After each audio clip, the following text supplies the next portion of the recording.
Hi, this is Ollie Moss, and I was the art director on Firewatch. I'm Jane. Hi, Jane. Let's talk about this teen let's party talk about zone. Let's talk about the teen zone.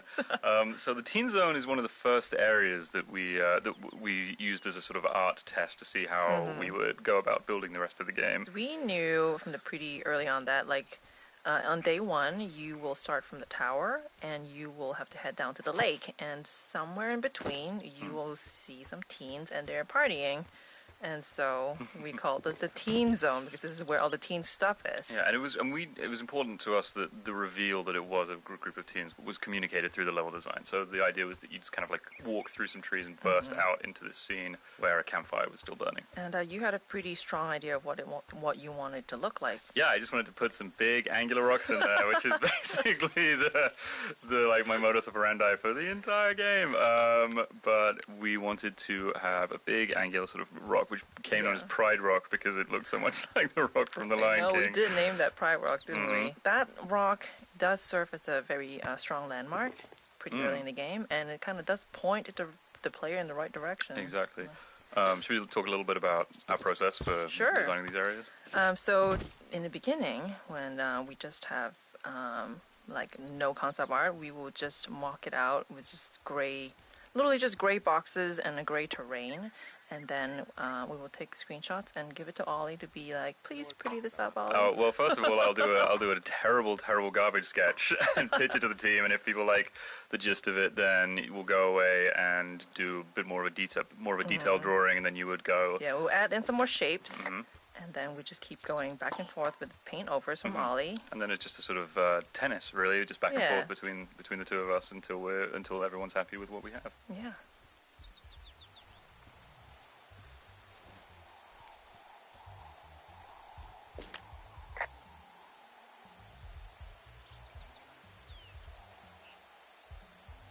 They left their packs tied up here. Don't fuck with them. The last thing we need is some hikers filing a report about harassment.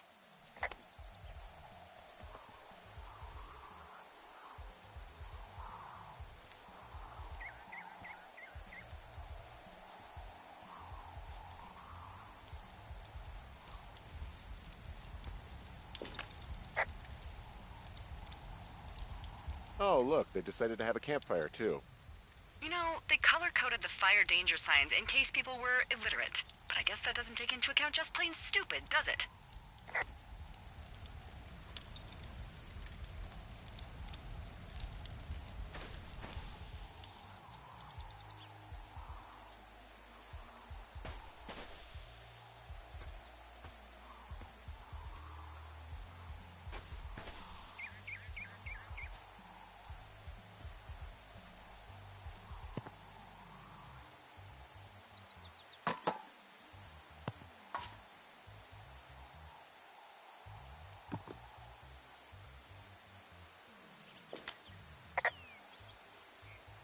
Found the fireworks. They didn't even try to hide them. Well, confiscate them.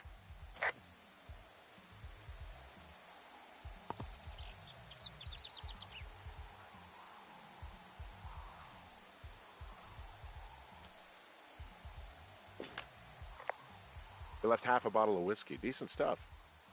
Drunk pyromaniacs. Fucking great.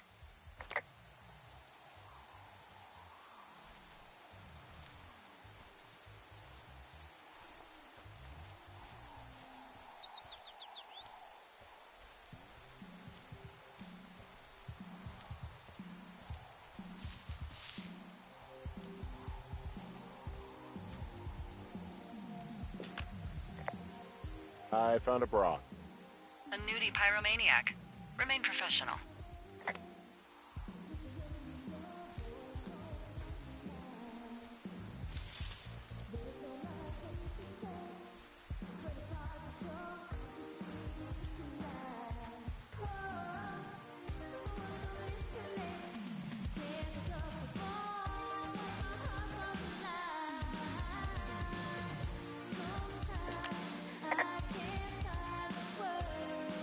Found them in the lake, naked. Skinny dipping? Yeah. Is that a guy over there?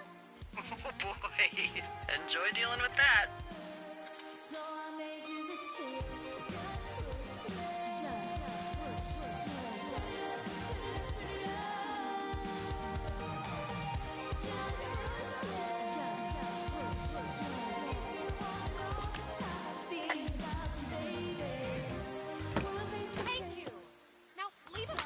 My name is Patrick Ewing. I worked on tools and gameplay programming. The teens, Patrick. Let's open some old wounds here. This is like going back to like an old battleground and being like on these hallowed grounds. Yeah. Bad I died on things this hill. happen. I died on this hill. Yeah. I mean, it's one of the most complex interactions in the game, if not the most, right? Yeah. And it was in the game from the very first vertical slice we did, and then I think we kind of added to it as we played through it and saw like, oh, we should be able to throw the boombox in the lake, obviously, right? Okay, the teens need to react to the boombox being in the lake. Oh, but then they should also react to you putting it down. What you should do if you're making a video game is build relatively ironclad, predictable AI and systems that react to inputs. But instead, we built a series of relatively flimsy state machines that were like, if this, if this, if this, but not when, and also if. Right. And we're able to create this scene as designed. And Patrick was sort of the shepherd of this scene. So whenever anything would break, if you were to throw the boombox and the teens were not to respond, or you leave with the boombox and they would talk about something else, it was Patrick's job to ferret into the state machine and figure out what was going on. Yeah, and I'm happy with how it turned out. There are so many different ways that this scene can play out now, depending on what you choose to do. Do you throw the fireworks at them? Do you talk to them and then start messing up their stuff and throwing it in? And it ends up being pretty like believable. They feel like real characters. It's just such a crazy spaghetti code in the back end that I'm always terrified when I see someone play through it, that there's some interaction that we didn't think about. Right now the player is interacting with the teens in a way that is completely not by the book. And I mean, luckily we beads haven't... of sweat or building on your brow. Yeah, I think it's just a PTSD response at this point. We would see the bug reports if this was actually still breakable. Yeah.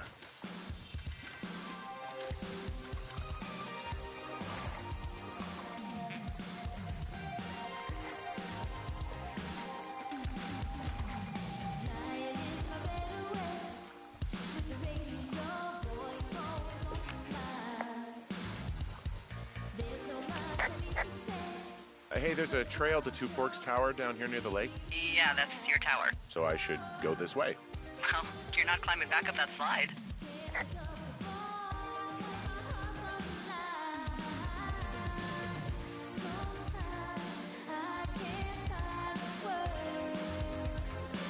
Should probably make sure those Roman candles aren't there when they come back.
So, I have a bit of a confession to make. What is it? Look, I was drunk last night when I welcomed you to the job. Yeah, well, you're not the first boss to be guilty of that. I I know I can get a little pushy, putting you on the spot about why you're out here and stuff.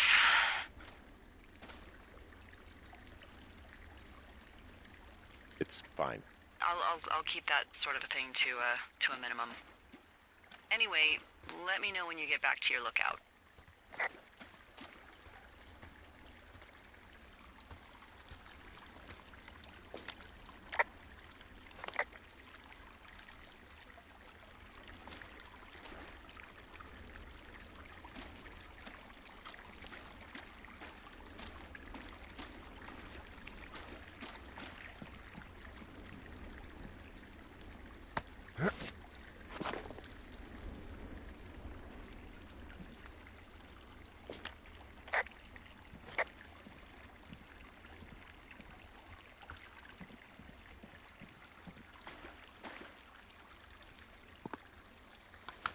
Hi, everyone. This is Ben Burbank. I'm a programmer at Campo Santo, predominantly doing graphics work and performance stuff. And I'm here with Jane. Hi, I'm back. And we're going to talk a little bit about, in general, how the world sort of streams in.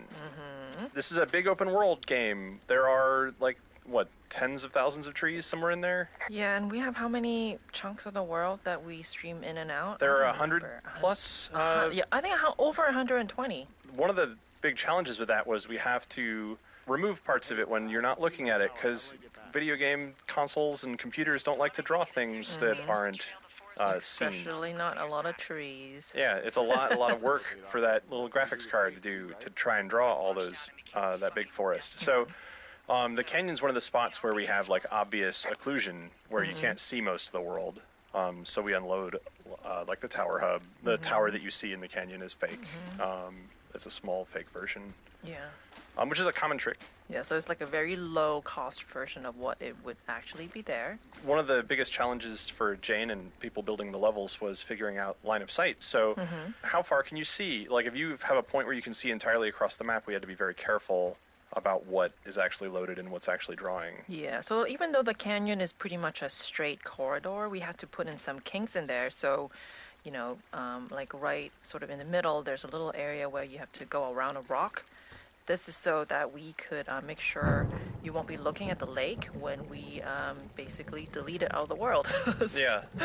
The game also, it's sort of non-linear. There's a linear story going on, but there's the ability for the player to just go backwards. So we also had to keep in mind reverse line of sight and things like that, which is a little different than a traditional action game or something. Yeah, it's kind of like a little puzzle game almost to figure out when we stream in and out things. So hopefully you don't notice any of it, because if you do, that's actually us not doing a great job.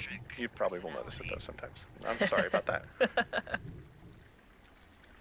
Oh, I'm just going to let her have that one.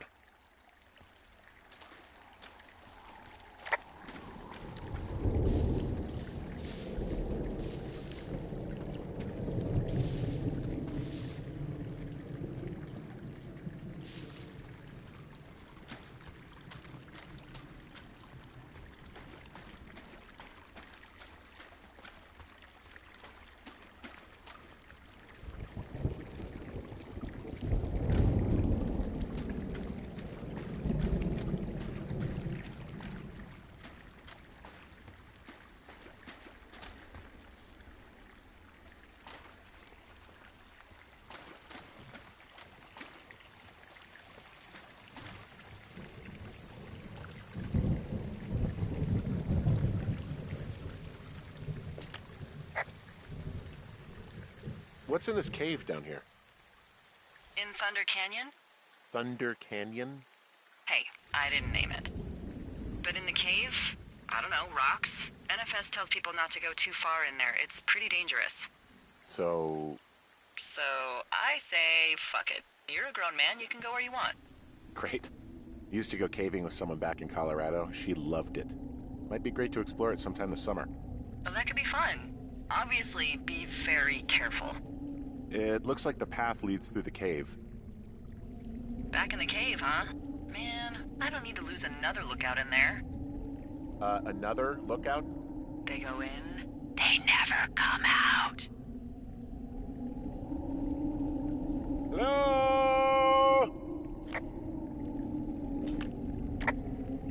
Oh!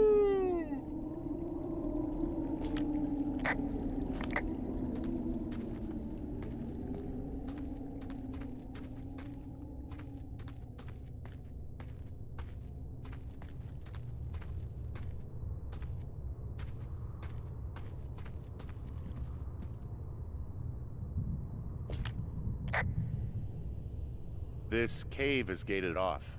It's to stop spelunkers from dying without getting the keys from the Forest Service office first. Makes sense. Although Debbie says she lost them like 3 years ago, so maybe its mysteries are locked away for good. Ah, damn. Yeah, but maybe you can find another one to get your caving kicks in. Oh, this one's so close to home and convenient, though. Aw, sorry, Hank.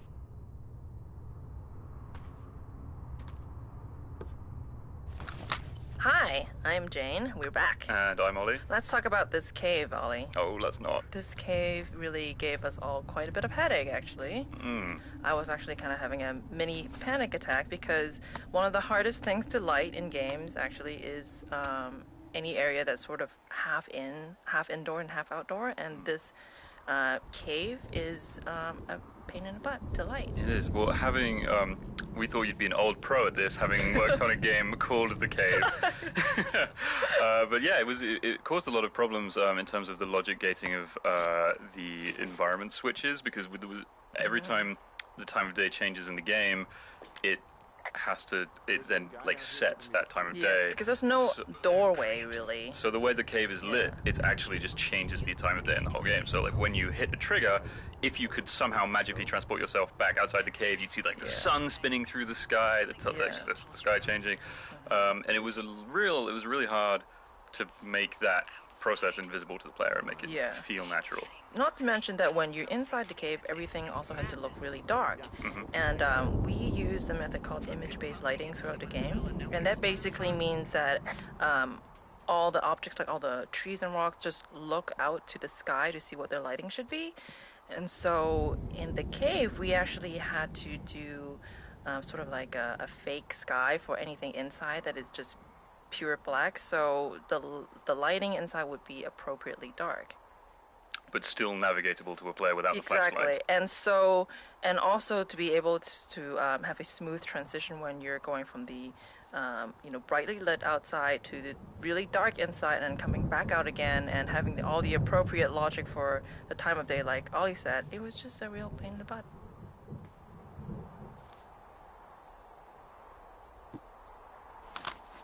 I love the little details in Firewatch's branching dialogue.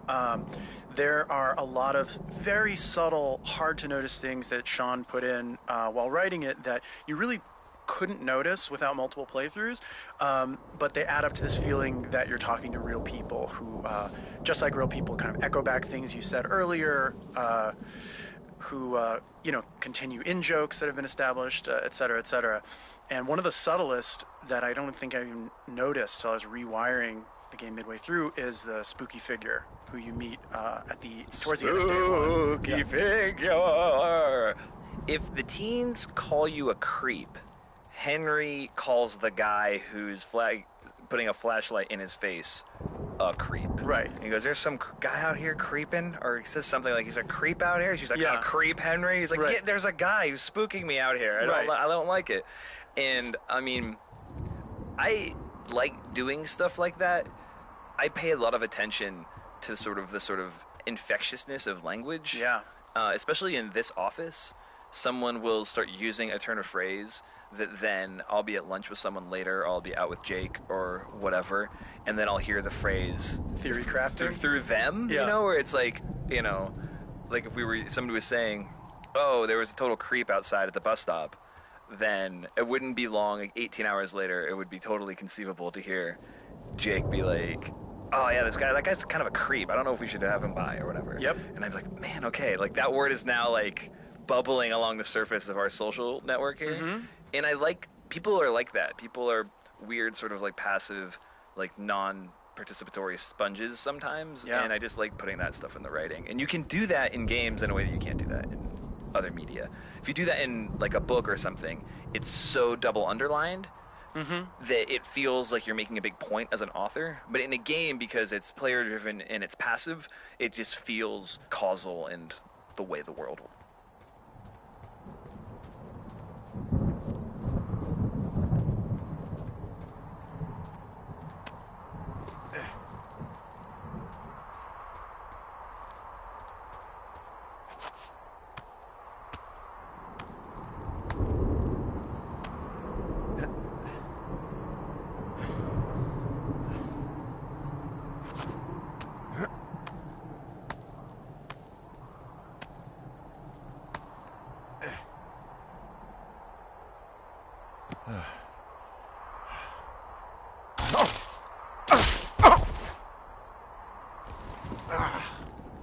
Damn it.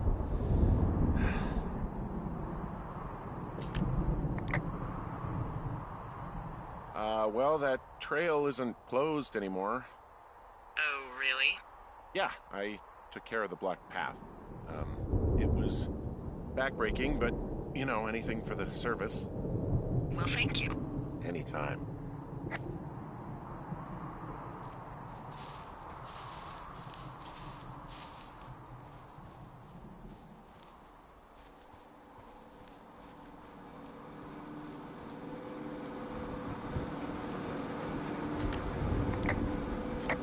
Ah!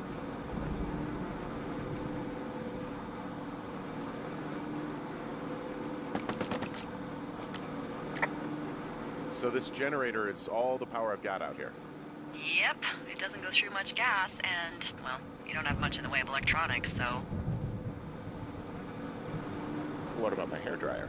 Oh, I'm sorry. You might just have to make peace with frizzy locks. I could never.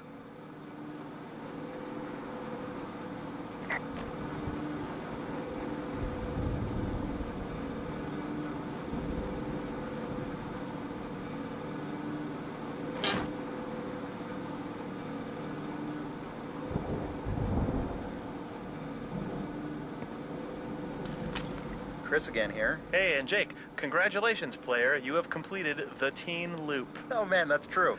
This is the end of what was originally called teenloop.unity, a scene file in our game engine Unity, because we thought that that was just going to be the file corresponding to the first this piece of game that you've just played. Yeah, this first big objective. But then we kept building, so all of Firewatch is in fact saved inside of a file called teenloop.unity. So Yep, the know that entire for the game. rest of your play experience, you are inside of the teen loop. Yeah. This part of the game, you probably are right now if you're listening to these commentary notes basically in sequence. The music is either about to kick in or has just kicked in. It's dark. You're finding your tower's been broken into. This, I really strongly remember feeling when this went into the game and had the music, which was actually the first music implemented in the entire game. All this stuff together felt to me like the first real moment of assertive tension in the game, and it felt really crazy. Yeah, because we had our environment system working for the first time, so the sky turned to nighttime, Yep. and our world logic allowed the tower to switch into its broken into state, just when you were off in the world for the first time, and then when that music finally came in, we're like, oh, wow, okay, this is a world that's alive and can be tense and cinematic, Yep. and all of it happened without us ever having to cut the camera. I remember we were all very proud and stoked of that. For sure. That was like right before we first demoed the game, I think, at the Penny Arcade Expo. Yeah, because the end of day one was the end of the first demo. Yeah. Right before this, there's the moment with the creepy guy in the woods, and that was sort of a moment of tension. But that's also arguably maybe not, because it's immediately deflated by Delilah. Right, but this you're like, was like, holy crap. Okay, I remember feeling kind of nervous about it because it was like the game is declaring this is a tense moment, and if it falls flat, we have failed. We can't like make a joke to diffuse it. And I think it basically worked, and it was a real relief. Yeah. Yeah. I saw in the canyon, but I don't know why the fuck he'd want to mess with my stuff. Well, I'll have the Rangers keep an eye out for a man hiking on his own and question him if they find him. I can't believe someone would do this. I worry about bears and fires, and that's about it. And now I've got to worry about some deranged hiker going after lookouts? Great. Okay, in the morning I'm gonna call my friend Patty, who works the desk down in Cody. They keep a list of everyone who's officially been in and out of the trailhead since, I don't know, forever, and see if we can get a list of names. We won't get much, but at least if anything else happens, we can refer to it and see if anything comes up. Thanks. I need you to feel safe out here.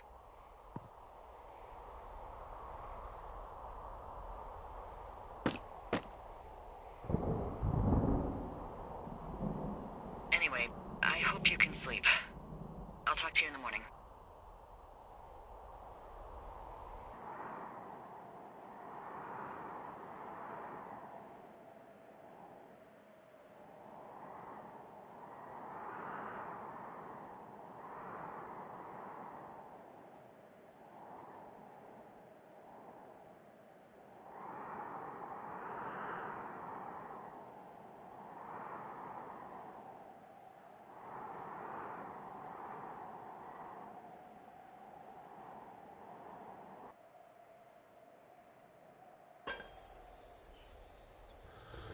Wake up.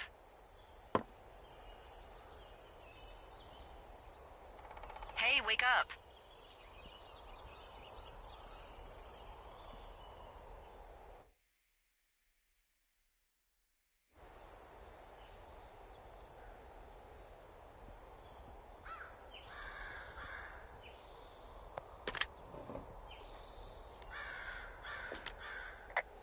I'm awake. What's your problem? Our problem. Sorry, our problem. That storm knocked out the phone line I used to talk to the service, which means we're cut off. I tried radioing out, and that's not working either. I don't really know why that would be the case. Should I be worried? About what? We can't get help if we need it. Oh, you're tough, Hank. You don't seem like the guy who likes to ask for help.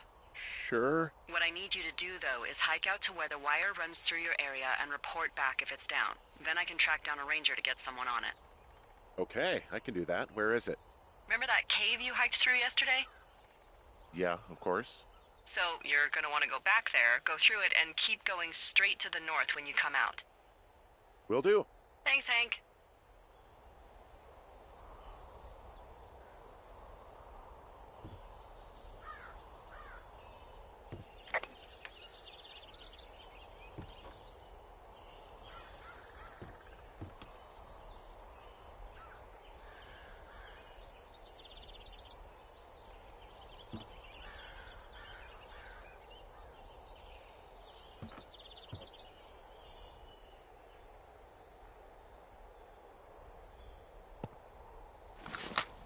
Hey, I'm Chris. And I'm Sean, and day one ended abruptly.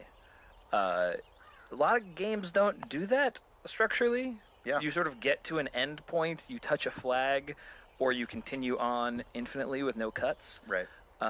Cuts are very rare in games that have sort of a... First-person games especially. Yeah.